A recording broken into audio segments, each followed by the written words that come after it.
Ang pahayag kay Juan, ika-6 na kabanata. Nakita kong sinira ng kordero ang una sa 7 selyo. At narinig kong kasing lakas ng kulog na sinabi ng isa sa 4 na buhay na nilalang. At nakita ko ang isang kabayong puti na ang sakay ay may hawak na pana. Binigyan siya ng korona at siya'y humayo upang patuloy na manako. Sinira ng kordero ang pangalawang selyo at narinig kong sinabi ng pangalawang buhay na nilalang. Isa namang kabayong pula ang lumitaw na ang sakay ay binigyan ng kapangyarihang magpasimula ng digmaan sa lupa upang magpataya ng mga tao. Binigyan siya ng isang malaking tabak. Sinira ng kordero ang pangatlong selyo at narinig kong sinabi ng pangatlong buhay na nilalang. Halika!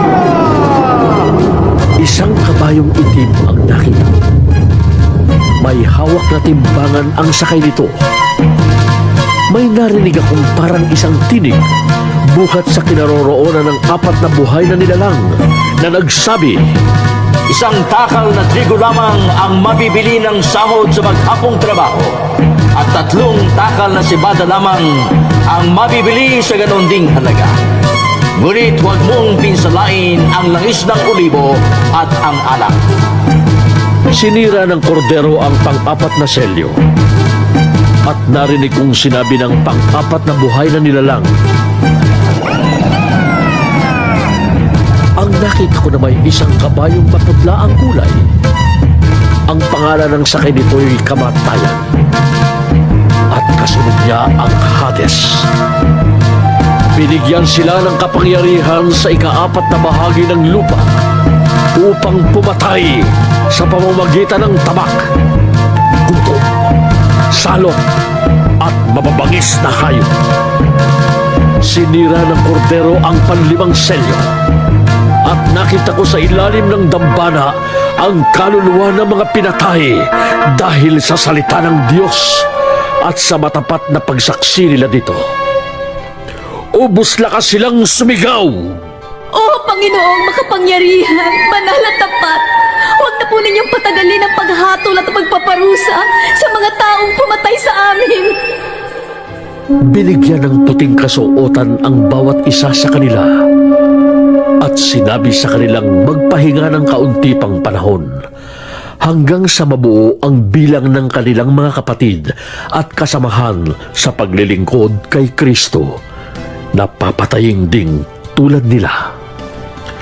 At sinira ng kordero ang pang-6 na selyo. Lumindol ng malakas. Ang araw ay nangitim na parang damit na panluksa at ang buwan ay naging kasimpula ng dugo. Nalaglag mula sa langit ang mga bituin, parang mga bubot na bunga ng igos kung binabayo ng malakas na hangin. Naglaho ang langit na parang kasulatang nirolyo at nawala sa kanilang dating kinalalagyan ang mga bundok at mga pulo.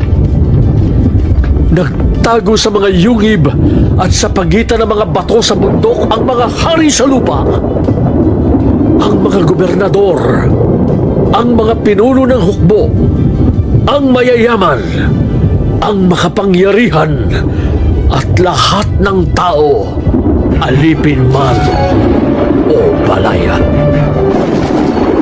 At sinabi nila sa mga bundok at sa mga bato, Tabunan ninyo kami para makubligan kami sa bukal!